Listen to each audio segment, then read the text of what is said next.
أعوذ بالله من الشيطان الرجيم بسم الله الرحمن الرحيم رب زدني علما قال الله تعالى إن الله ملائكته يصلون على النبي يا أيها الذين آمنوا صلوا عليه وسلموا تسليما নিশ্চয় আল্লাহ রাব্বুল আলামিনের ফেরেশতা মণ্ডলী হযরত মুহাম্মদ সাল্লাল্লাহু আলাইহি ওয়াসাল্লামের দুরূদ শরীফ পাঠ করেন। হে ইমানদাররা, তোমরা হযরত মুহাম্মদ সাল্লাল্লাহু আলাইহি ওয়াসাল্লামের দুরূদ ও সালাম পাঠ করো। দুরূদ শরীফ পাঠ করলে 30টি ফজিলত পাওয়া যায়, রহমত, বরকত, মাগফিরাত। সকলে মিলে দুরূদ ইব্রাহিম পড়ে আল্লাহুম্মা সাল্লি আলা মুহাম্মাদ ওয়া আলা আলি মুহাম্মাদ কামা সাল্লাইতা আলা ইব্রাহিম ওয়া আলা আলি ইব্রাহিম ইন্নাকা হামিদুম মাজিদ।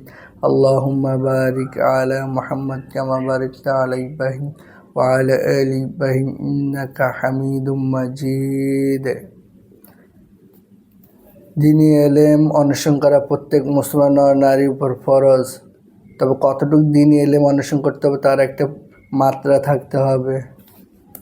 ইমান, আকাইদ, ইবাদত, মুআমালা, মুআশারাত, আখলাক এতটুকু পরিমাণ বিদ্যা সব সাধারণ মুসলমানদের অন্বেষণ করা দরকার।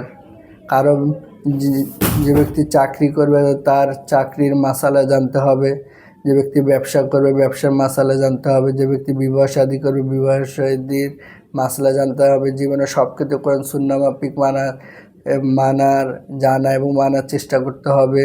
আর আল্লাহর কাছে দোয়া করতে হবে যে আল্লাহ আমাকে 100% কোরআন সুন্নাহ মাফিক চলার তৌফিক দান করুন, মরার সময় কালেমা তয়্যিবা নসিব করেন। কতটুকু পরিমাণ বিদ্যা অনুসরণ করা দরকার? ইমান, আকাইদ, ইবাদত, মুআমালা, মুআশারাত, আখলাক এতটুকু পরিমাণ বিদ্যা জানা দরকার। কিছু মানুষের জন্য কিছু অতিরিক্ত মাসাইল ফতুয়া সেগুলিও কিছু জানা, কিছু অজানা, এগুলি আলেম ওলামাদেরকে জিজ্ঞাসা করে যাচাই বাছাই করে আমল করা দরকার। ইমান ও আকাইদ, ইমান, আকিদা, কুফর, শিরক, বেদাত, রসম, কুসংস্কার, গুনাহ কবিরা, গুনাহ সগীরা ইত্যাদি বিষয়। দ্বিতীয় অধ্যায় ইবাদত, পবিত্রতা, ইস্তেঞ্জা, ওযু, গোসল, তায়াম্মুম, হায়েজ, নেফাস, নামাজ, রোজা, হজ, যাকাত, মুনাজাত, এতেকাফ, কুরবানি, মানত, কসম, আকিকা, খতনা, পর্দা, চুল, নখ, দাড়ি, গোঁফ, বিভিন্ন দিন ও সময়ের আমল ইত্যাদি বিষয়। মুআমালা, লেনদেন, ব্যবসা বাণিজ্য, অর্থনীতি, শ্রমনীতি, চাকরি, কৃষি, শিল্প, কলকারখানা, বিভিন্ন পেশা, বিয়ে শাদী, তালাক, ওয়াকফ, মসজিদ, মাদ্রাসা, কবরস্থান, ওসিয়ত, মিরাস, শফা, বন্ধক, ঋণ, মামলা মোকদ্দমা, বিচার ইত্যাদি বিষয়। মুআশারাত, আচার আচরণ, মানবাধিকার, শিষ্টাচার, সংস্কৃতি, পরিবার নীতি, সমাজনীতি, রাজনীতি, রাষ্ট্রনীতি, পোশাক পরিচ্ছদ, শ্বাসগোজ, পরিষ্কার পরিচ্ছন্নতা, সালাম কালাম, চিঠি পত্র, মুসাফা, মুআনাকা, কদমবুসি, আদব কায়দা, পানাহার, মেহমানদারি, বন্ধুত্ব, হাদিয়া, তোহফা, রোগ শুশ্রূষা, কাফন দাফন, ইসালে সওয়াব, কবর জিয়ারত, নিদ্রা, স্বপ্ন ইত্যাদি বিষয়। আখলাক বিষয় হচ্ছে আখলাক, চরিত্র, আধ্যাত্মিক পরিশুদ্ধি, পীর মুরিদি, জিকির আজগার, দুরূদ শরীফ, তেলাওয়াত ও তাসবিহ ইত্যাদি বিষয়। এসব মাসলা মাসাইলগুলি আমাদের জীবনে চলাফেরার ক্ষেত্রে নারী পুরুষ সকলেরই নারীদের জন্য কিছু কিছু জানা দরকার, পুরুষদেরকে এসব মাসলা মাসাইল বেশি জানতে হবে। কোন মাসলা জানার দরকার সেটা এখানে আলোচনা করা হয়েছে। এইসব মাসলাগুলি খুবই প্রয়োজনীয়। অজানা মাসলাগুলি, জানা মাসলা এবং অজানা মাসলাগুলি আমরা মুফতি সাহেবদেরকে জিজ্ঞাসা করব, 2-3 জন মুফতি সাহেবকে জিজ্ঞাসা করে আমল করার চেষ্টা করব।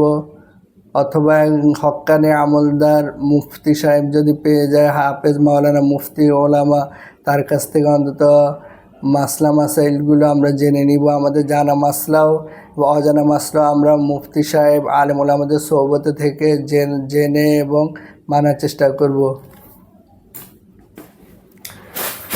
আলহামদুলিল্লাহি রাব্বিল আলামিন। রব্বানা আতিনা ফিদ দুনিয়া হাসানাতাও ওয়া ফিল আখিরাতি হাসানাতাও ওয়া কিনা আযাবান্নার। রব্বানা ফাগফির লানা যুনুবানা ওয়া কাফির আন্না সাইয়্যাতিনা ওয়া তাওফানা মাআল আবরার। হে আল্লাহ, আমাদেরকে 100% কোরআন সুন্নাহ মাফিক চলার তৌফিক দান করুন। হজ উমরা করার তৌফিক দান করুন, মা বাবার সেবা করার তৌফিক দান করুন, নেক হায়াত দিন, শরীর সুস্থ রাখুন, বেশি বেশি যেন আপনার ইবাদত বন্দেগী করতে পারি, মা বাবার সেবা করতে পারি। এরা আমাদের মধ্যে যারা অসুস্থ তাদের অসুখ ভালো করে দিন। আমাদের ছেলে মেয়েদেরকে, আমাদের নাতি নাতনিদেরকে আলেম ডাক্তার, আলেম ইঞ্জিনিয়ার, আলেম বৈজ্ঞানিক, আলেম টিচার বানানোর তৌফিক দান করুন। আমাদের নাতি নাতনি ছেলে মেয়েদেরকে হাফেজ ডাক্তার, হাফেজ ইঞ্জিনিয়ার, হাফেজ বৈজ্ঞানিক বানানোর তৌফিক দান করুন। পৃথিবীতে যত বেদর্মী আছে তাদেরকে হেদায়েত দিয়ে মুসলমান বানিয়ে দিন। আমাদের সবার মনে নেক চাওয়া আপনি পূরণ করে দিন। হেলা মরার সময় কালেমা তয়্যিবা নসিব করেন। মা বাবার হক, আত্মীয় স্বজনের হক, পাড়া প্রতিবেশীর হক, সবার হক যেন দিতে পারি সে তৌফিক দান করুন।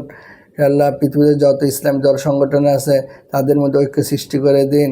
100% কোরআন সুন্নাহ মাফিক চলার, জান 100% কোরআন সুন্নাহ মাফিক জানা এবং মানা এবং চলার তৌফিক দান করুন। আল্লাহ আমাদেরকে আপনার খাঁটি ওলি বানায় দিন। আমাদের সবার মনে নেক চাপ আপনি পূরণ করে দিন।